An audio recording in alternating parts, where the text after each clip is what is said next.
Hello? Oh, yeah. Can you hear me? Yes, I can. Hello? Is this Mrs. Dorothy Letterman? That's right, Dorothy. Yes, it is. Who's this? Are you the mother of David Letterman who does Late Night on NBC? You won't believe what Johnny Carson did to the woman who trusted him most. She made one phone call that changed everything. For 19 years, she desperately tried to win him back, but Carson's revenge was so brutal it will shock you. The dark secret behind America's most beloved TV host that Hollywood tried to hide. What happened next will leave you speechless. Carson absolutely tried to kill me. Really, not physically. In the golden age of American television, one man held more power than any studio executive, network president, or Hollywood mogul. His weapon wasn't money or contracts, but something far more potent, the ability to make or break careers with a single glance, a nod of approval, or in some cases, complete and utter silence. Johnny Carson didn't just host a talk show, he controlled the gateway to stardom itself.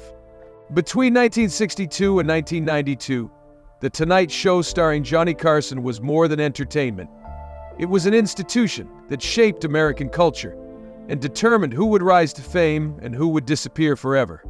For 30 years, Carson sat behind that famous desk, wielding influence that extended far beyond the confines of his Burbank studio. A 5-minute appearance on his show could transform an unknown comedian into a household name overnight, but the flip side of that power was equally dramatic. Once you fell out of Carson's favor, the entire entertainment industry would turn its back on you. The mechanics of this power were both simple and terrifying. Carson operated under an unspoken code that everyone in Hollywood understood, but nobody dared discuss openly. Cross him once, and you might get a second chance. Cross him twice, and you are finished. The rules weren't written down anywhere, and they certainly weren't announced to the public. They existed in whispered conversations between agents, in the careful calculations of booking producers, and in the nervous energy of performers waiting in the green room. What made Carson's influence so absolute was the sheer reach of his platform. In an era before cable television, streaming services, or social media, The Tonight Show commanded audiences that modern entertainers can only dream of. On any given weeknight, between 15 and 20 million Americans would tune in to watch Carson deliver his monologue, interview guests, and showcase new talent. These weren't just viewers, they were tastemakers, trendsetters, and the people who decided what was cool and what wasn't. The show's format, which seems routine by today's standards, was revolutionary for its time.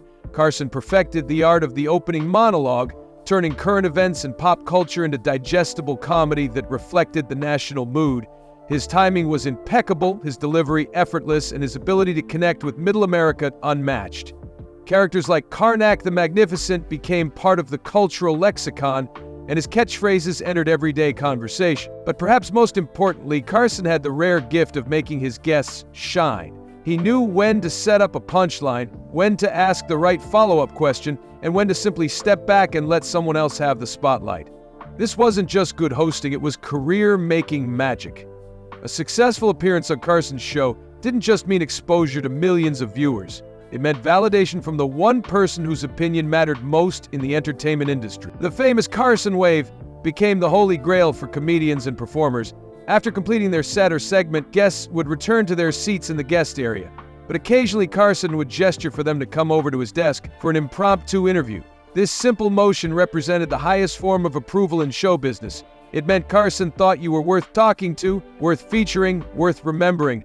Comedians like David Letterman, Jerry Seinfeld, and countless others have spoken about the life-changing impact of receiving that wave. However, beneath this veneer of show business glamour lay a more complex and sometimes darker reality. Carson's approval wasn't just valuable, it was essential. The entertainment industry had become so dependent on his show as a launching pad for new talent that being excluded from it could effectively end a career before it began.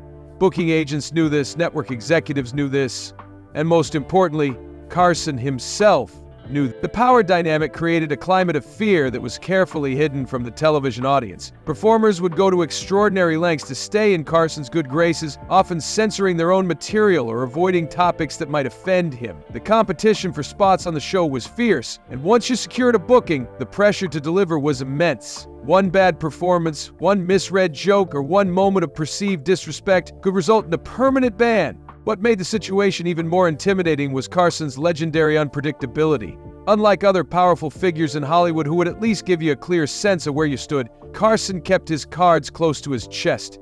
He could be warm and encouraging one night, then ice cold the next, and guests were never quite sure which version they would encounter. This uncertainty kept everyone walking on eggshells, desperate to please but never quite confident they had succeeded. The ban itself was rarely announced or explained. People simply stopped being invited back. When industry insiders were asked about specific cases, they would offer vague responses or change the subject entirely. Everyone understood the implications, but nobody wanted to risk drawing Carson's attention by discussing it openly. The silence surrounding these professional executions made them even more frightening. For those on the receiving end of Carson's disapproval, the consequences extended far beyond missing out on one television appearance. The Tonight Show was often the final step in a carefully orchestrated publicity campaign. A new movie, album, or comedy special would build momentum through smaller appearances on lesser shows, all leading up to the ultimate validation of a Carson booking. Without that capstone appearance, entire marketing strategies would crumble. The ripple effects were felt throughout the industry. Other talk show hosts, afraid of crossing Carson, would avoid booking guests who had fallen out of his favor. Comedy club owners, always looking for performers with television credits, would pass over comedians who had been blacklisted. Even talent agents, the supposed advocates for their clients, would sometimes drop performers who had been banned from The Tonight Show, viewing them as damaged goods. This system created what amounted to a shadow government within the entertainment industry. Carson never held an official title beyond talk show host, but his influence rivaled that of studio chiefs and network presidents. He didn't need to issue public statements or hold press conferences. His silence was statement enough, and his absence of support spoke louder than any criticism. The most chilling aspect of Carson's power was how arbitrary it could sometimes seem. While some bans resulted from obvious transgressions, others appeared to stem from minor misunderstandings or personality conflicts. A joke that fell flat, a comment taken out of context, or simply rubbing Carson the wrong way on a particular evening could result in career-ending consequences. The lack of clear guidelines made everyone vulnerable, creating an atmosphere of constant anxiety among performers seeking his approval. As The Tonight Show continued to dominate late-night television year after year, Carson's influence only grew stronger. He became not just a gatekeeper, but the final arbiter of what constituted acceptable entertainment for mainstream America. His preferences shaped comedy trends, influenced casting decisions, and determined which new faces would be given opportunities to succeed. In a very real sense, Carson didn't just reflect American taste, he created it. This unprecedented concentration of power in the hands of one individual would eventually lead to some of the most dramatic and heartbreaking stories in television history, as talented performers discovered that talent alone wasn't enough to guarantee success in Carson's kingdom. To truly understand the magnitude of Johnny Carson's influence, you have to imagine television without choices. There was no channel surfing through hundreds of options, no streaming services offering endless content libraries, and certainly no ability to watch clips on demand whenever you felt like it. When Carson came on at 11:30 each weeknight, America gathered around their television sets for what had become a national ritual. Missing The Tonight Show meant missing out on the cultural conversation that would dominate water cooler discussions the next morning. The show's format, which seems almost quaint by today's hyperactive standards, was actually a masterclass in pacing and audience engagement. Carson would open with a monologue that perfectly captured the mood of the nation, turning the day's headlines into comedy gold while somehow managing to remain politically neutral enough to appeal to viewers across the entire spectrum. His jokes weren't just funny, they were a form of national therapy, helping Americans process everything from political scandals to celebrity gossip to international crises. What set Carson apart from other hosts was his incredible sense of timing. He understood the rhythm of comedy in a way that couldn't be taught or imitated. A Carson punchline would land with surgical precision, followed by just the right amount of pause to let the audience absorb the humor before moving on to the next joke. When a joke didn't work, which happened occasionally even to Carson, he had an uncanny ability to turn the failure itself into comedy. His self-deprecating reactions to bombing became almost as famous as his successful material. The characters Carson created became deeply embedded in American popular culture. Karnak the Magnificent, the mystical seer who could divine answers to questions sealed in envelopes, was perhaps the most beloved of these personas. Dressed in an elaborate turban and cape that looked like they came from a discount costume shop, Carson would hold sealed envelopes to his forehead and provide answers to questions he claimed to know through supernatural powers. The routine was deliberately absurd, with answers that were often puns or wordplay related to current events, but audiences couldn't get enough of it. Other recurring characters like Art Fern, the sleazy used car salesman, giving impossible-to-follow directions to fictitious locations. Or Aunt Blabby, Carson's cranky elderly woman character, provided regular doses of physical comedy and social satire. These segments broke up the interview portions of the show and gave Carson opportunities to showcase his skills as a performer, not just a host.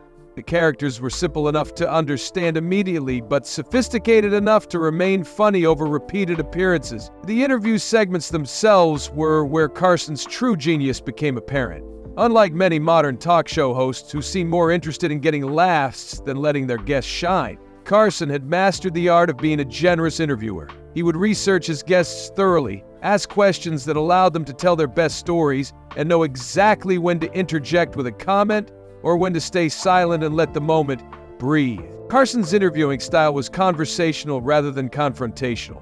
He made guests feel comfortable, which encouraged them to be more open and entertaining than they might have been with a more aggressive host. Even the most nervous first-time guests would visibly relax after a few minutes of Carson's gentle guidance. This approach served everyone's interests. Guests looked good, the audience was entertained, and Carson maintained his reputation as someone who could bring out the best in people.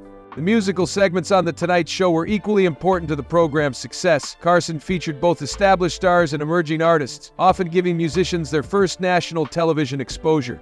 The show's musical director and band leader, first Skitch Henderson and later Doc Severinsen, led ensembles that were among the finest in television. The band didn't just provide musical accompaniment, they were integral parts of the show's comedy, with band members often becoming characters in Carson's sketches and monologues.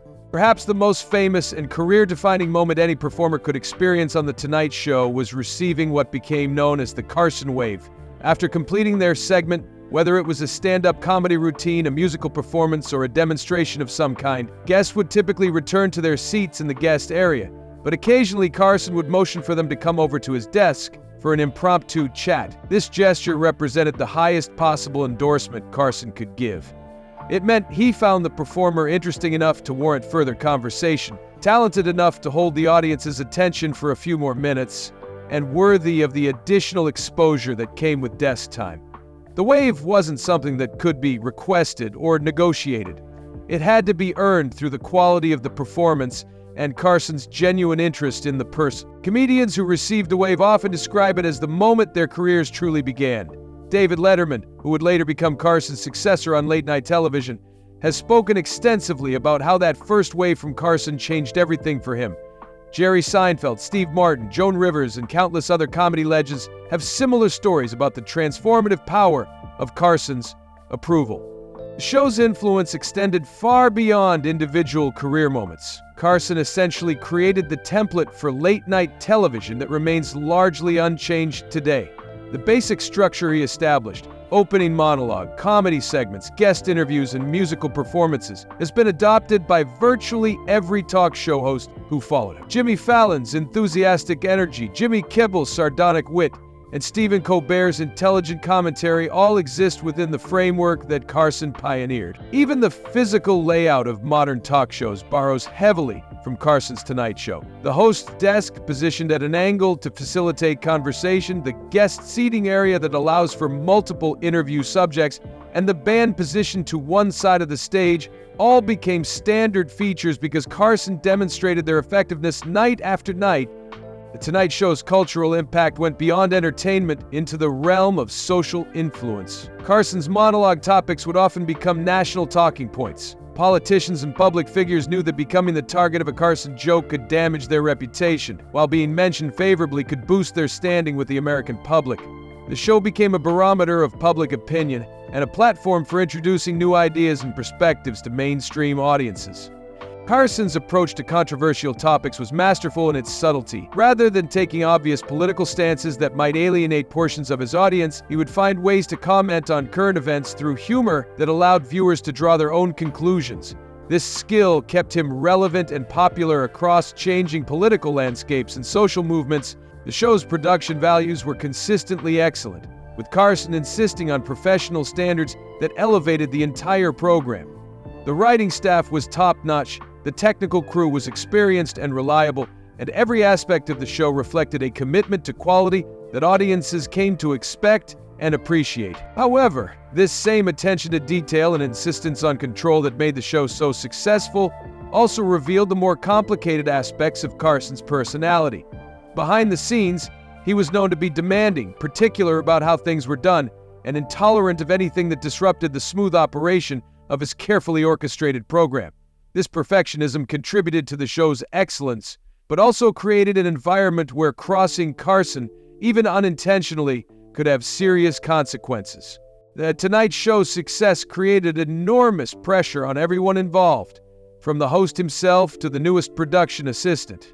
The show's reputation for launching careers meant that failure was not just disappointing, it was potentially devastating for anyone hoping to make it in show business. The most devastating example of Carson's power to destroy careers began as one of television's greatest success stories.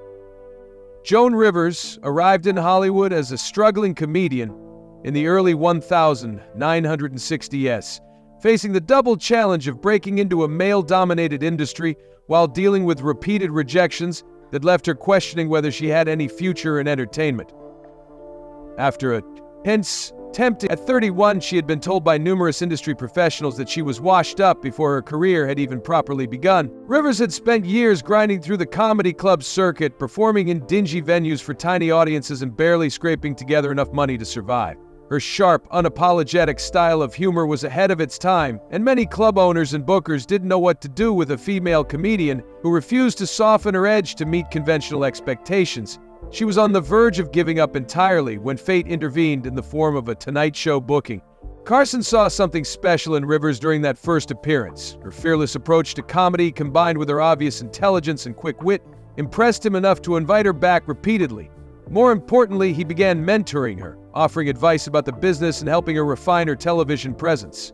This relationship went beyond the typical host-guest dynamic. Carson genuinely believed in Rivers' talent and was invested in her success. The transformation in Rivers' career was immediate and dramatic. Carson's endorsement opened doors that had been firmly closed to her. She began getting better bookings, more television appearances, and opportunities to work as a writer. When Carson needed guest hosts to fill in during his frequent breaks, Rivers became his preferred substitute. For several years, she was essentially being groomed as his potential successor, or at least as the most trusted person to maintain the Tonight Show standards in his absence. Rivers later described this period as the happiest of her professional life. She felt like she had found not just a mentor, but a father figure who understood her ambitions and supported her dreams. Carson's approval gave her confidence and credibility that she had never experienced before. The comedy world, which had been so resistant to accepting her, suddenly embraced her as Carson's chosen protege. The arrangement worked well for everyone involved. Rivers brought fresh energy to the guest hosting duties, Carson got reliable coverage that maintained the show's quality, and NBC had a tested performer who could potentially take over if Carson ever decided to retire. Rivers appeared to be perfectly positioned to make television history as the first woman to host a major late-night talk show. However, behind the scenes, Rivers was growing increasingly concerned about her long-term prospects. Despite her success as a guest host and her close relationship with Carson, NBC executives made it clear that she was not being considered as Carson's permanent replacement when he eventually stepped down. The network seemed to view her guest hosting as a temporary convenience, rather than an audition for bigger things. In 1986, the new Fox network approached Rivers with an unprecedented opportunity. They offered her the chance to host her own late-night talk show, which would air directly opposite Carson's program. The offer represented everything Rivers had worked toward throughout her career: her own show, creative control, and the chance to make television history. But accepting it would mean competing directly with the man who had made her career possible. Rivers agonized over the decision for weeks. She understood the implications of going head-to-head with Carson, but she also recognized that this might be her only chance to achieve her ultimate goal of hosting her own show. The Fox executives assured her that Carson would understand her need to advance her career, and that the competition would ultimately be good for both programs. The fatal mistake Rivers made was not telling Carson about the Fox offer before accepting it. Whether out of fear, uncertainty, or misguided loyalty, She chose to handle the negotiations privately and only informed Carson after the deal was finalized. When Carson learned about Rivers' new show through industry sources rather than from Rivers herself, he felt betrayed, in a way that cut deeper than simple professional disappointment. Carson's reaction was swift and absolute. When Rivers called to explain her decision and express her gratitude for everything he had done for her, Carson listened quietly before hanging up without saying a word. That phone call was the last direct communication they ever had. Rivers sent letters, left messages, and tried repeatedly to reach out to him over the years, but Carson never responded to any of her attempts at reconciliation. The professional consequences for Rivers were immediate and devastating. She wasn't just banned from The Tonight Show, she became persona non grata throughout the industry. Carson's influence extended far beyond his own program, and his displeasure with Rivers sent a clear message to other shows, networks, and entertainment companies. Booking agents who had previously courted her suddenly became unavailable. Other talk shows that might have featured her as a guest began declining her appearances.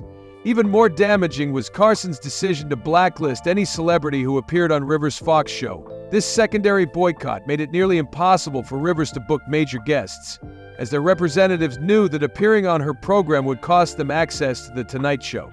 Without big-name guests, Rivers' show struggled to compete with Carson's established program and was canceled after less than a year. The personal toll on Rivers was equally severe. In interviews years later, she would often become emotional when discussing her relationship with Carson and its aftermath. She described feeling like she had lost a father and mentor over a business decision that she believed any reasonable person should have understood. The guilt and regret over how she handled the situation haunted her for the rest of her life. Carson's treatment of Rivers sent shockwaves through the entertainment industry. It demonstrated that his power extended beyond simply making or breaking individual careers. He could effectively excommunicate people from the entire show business community. The message was clear. Loyalty to Carson was not just expected, but required, and any perceived betrayal would result in permanent banishment. Other performers who found themselves on Carson's wrong side experienced similar fates, though often for less dramatic reasons. Rich Little, the impressionist who had been a regular guest on The Tonight Show, was quietly dropped after his Carson impressions became too frequent and perhaps too accurate for the host's comfort. The official explanation was that Little's material had become stale, but insiders knew the real reason was Carson's discomfort with being mimicked so expertly. Dana Carvey experienced Carson's wrath after performing a spot-on Carson impression during an appearance promoting Wayne's World. Carvey's impression was technically brilliant and got huge laughs from the audience, but Carson didn't appreciate being the target of such accurate mimicry. Carvey was never invited back to the show, effectively ending what had been a promising relationship between the comedian and the program. Some banishments resulted from more dramatic incidents. Bobcat Goldthwait's decision to set a chair on fire during a live appearance was seen as a publicity stunt that crossed the line from edgy comedy into dangerous disruption. While Jay Leno was hosting that particular episode, the incident violated the kind of professional standards that Carson had established for the show. Goldthwait faced not only a permanent ban, but also legal consequences, including a fine and mandatory public service announcements about fire safety. The most chilling aspect of these banishments was their arbitrariness. Unlike other powerful figures in Hollywood who might at least explain their decisions or offer opportunities for redemption, Carson's disapproval was typically final and absolute.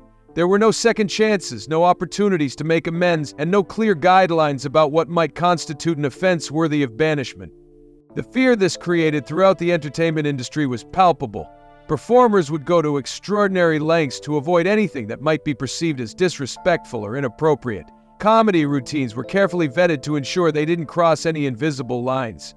Guest appearances were planned with military precision to minimize any possibility of misunderstandings. Perhaps most tragically, many of the people Carson banished continued to hold him in high regard, despite their treatment. Rivers, in particular, never stopped expressing gratitude for what Carson had done for her career, even while acknowledging the pain his rejection had caused. This complex mixture of gratitude and heartbreak demonstrated the profound impact Carson had on the lives of the performers he chose to support or abandon. The legacy of these banishments extends beyond the individual careers that were damaged or destroyed.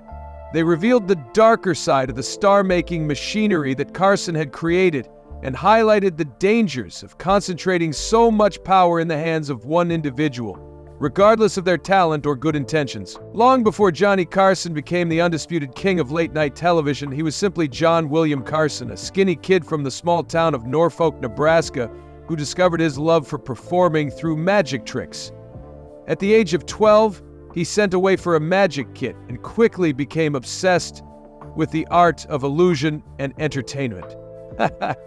He would practice for hours in his bedroom, perfecting card tricks and sleight-of-hand techniques that he would later perform for family members and neighbors under the stage name The Great Carson. This early fascination with performance revealed traits that would define Carson's entire career: his need for control over every aspect of a show, his understanding of timing and audience psychology, and his ability to create an intimate connection with people while maintaining a certain mysterious distance. Even as a teenager, Carson understood that the best entertainers gave audiences just enough of themselves to create connection while holding back enough to maintain intrigue. After serving in the Navy during World War II, Carson returned to Nebraska to complete his education at the University of Nebraska, where he studied radio and speech. His college years provided him with the technical knowledge and communication skills that would serve as the foundation for his broadcasting career. However, it was his natural instincts about entertainment and his innate understanding of what made people laugh that truly set him apart from his classmates. Carson's early career was a study in persistence and gradual improvement. He worked his way up through small radio stations and local television programs, taking whatever opportunities he could find to hone his skills as a performer and broadcaster.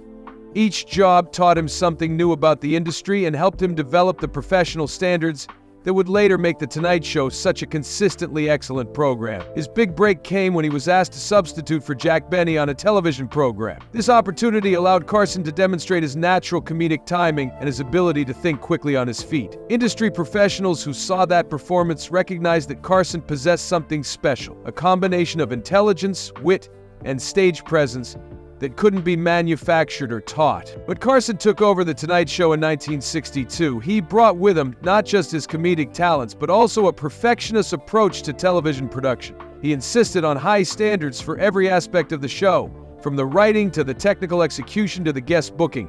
This attention to detail was one of the reasons the show maintained its quality and popularity for 3 decades. However, the same perfectionism that made Carson a great television host also revealed the more challenging aspects of his personality. Colleagues and guests often described him as charming and engaging on camera, but distant and sometimes cold in personal interactions. Carson seemed to compartmentalize his life, keeping his professional persona separate from his private self in a way that few people were able to penetrate. This tendency toward privacy and emotional distance affected every aspect of Carson's personal life, particularly his romantic relationships. His first marriage to Jody Wolcott began before his rise to fame, during a time when he was still struggling to establish himself in the entertainment industry. As Carson's career took off and his celebrity grew, the pressures of fame and success began to strain their relationship. Carson later admitted to infidelity during this marriage, acknowledging that his commitment to his work and his enjoyment of the attention that came with fame made it difficult for him to be a faithful husband. The breakdown of his first marriage established a pattern that would repeat throughout his personal life: an inability to balance his professional success with intimate relationships. His second marriage, to Joanne Copeland, appeared more glamorous from the outside, as she was beautiful, sophisticated, and seemed well-suited to the lifestyle of a major television star. However, this relationship also suffered from many of the same problems that had destroyed his first marriage. Both partners were unfaithful, and the underlying tensions in their relationship eventually became impossible to ignore. Carson's tendency to use humor as both a shield and a weapon became particularly evident during this period. He would often make jokes about his divorces and failed relationships during his monologues, turning his personal pain into material for the show. While audiences laughed at his self-deprecating humor, those close to Carson understood that these jokes were often his way of processing emotions he couldn't or wouldn't express directly. His third marriage, to model Joanna Holland, followed a similar trajectory, with initial happiness giving way to problems that reflected Carson's fundamental inability to maintain intimate relationships while managing the demands of his career and public persona. The divorce proceedings were particularly acrimonious and public, providing tabloid journalists with plenty of material about Carson's private life. Perhaps the most tragic aspect of Carson's personal struggles was his relationship with his son Rick. The pressures of being Johnny Carson's child proved overwhelming for Rick, who struggled with substance abuse and legal troubles throughout his adult life. Carson's fame made it impossible for his children to have normal lives, and the weight of their father's celebrity seemed to crush Rick's ability to find his own identity and purpose. When Rick died in a car accident in 1991, Carson was devastated in a way that few people had ever seen. The loss of his son represented not just personal grief, but also regret over the kind of father he had been. Carson had been so focused on his career and maintaining his public image that he had missed opportunities to connect with his children in meaningful ways. The tragedy seemed to accelerate Carson's desire to step away from the spotlight. By the time he announced his retirement in 1992, he appeared exhausted by the demands of maintaining his public persona and eager to find some peace in his private life. His final marriage to Alexis Moss seemed to offer him the companionship and stability that had eluded him in his previous relationships. Carson's retirement was as controlled and methodical as everything else in his professional life. Unlike many celebrities who struggle to give up the attention and adulation of fame, Carson seemed genuinely relieved to step away from the spotlight. He moved to Malibu, spent time sailing on his yacht, and refused most requests for interviews or public appearances. This withdrawal from public life was consistent with Carson's lifelong tendency to maintain strict boundaries between his public and private selves. He had given America 30 years of entertainment, but now he wanted to reclaim his privacy and spend his remaining years on his own terms. Carson's influence on American culture extended far beyond his individual performances or memorable moments from The Tonight Show. He had fundamentally changed how Americans consumed entertainment and shaped the development of television as a medium. The format he perfected became the template for virtually every talk show that followed, and his approach to comedy influenced generations of performers.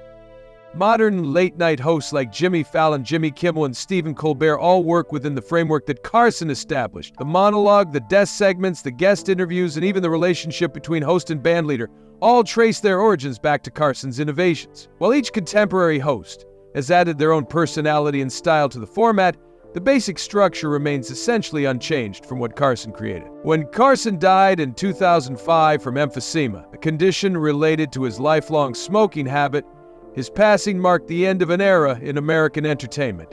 He had requested that his death be announced simply and without fanfare, and even in death, he maintained the privacy that had become so important to him in his later years. Carson's legacy is complicated by the contradictions inherent in his personality and career. He was undoubtedly one of the most talented entertainers in television history, with an intuitive understanding of comedy and an ability to connect with audiences that few performers have ever matched.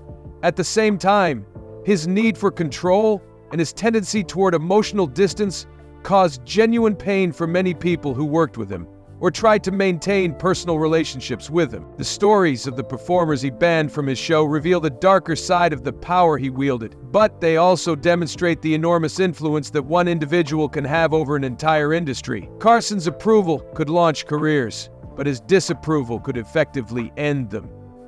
This concentration of power in the hands of one person, regardless of their talent or good intentions, created a system that was both incredibly effective at identifying and promoting talent and potentially devastating for those who fell out of favor. Perhaps the most accurate way to understand Johnny Carson is as a master craftsman who devoted his entire adult life to perfecting his art. He understood television comedy better than almost anyone who has ever worked in the medium, and he used that understanding to create a program that entertained millions of people for 3 decades. However, the single-minded focus that made him so successful professionally also limited his ability to form deep personal connections and created an environment where his approval became essential to the careers of countless other performers. Carson's story serves as both an inspiration and a cautionary tale about the costs of achieving greatness in the entertainment industry. His talent was undeniable, his influence was enormous, and his impact on American culture was profound. At the same time, his legacy is complicated by questions about how power should be wielded and what responsibilities come with the ability to shape other people's lives and careers.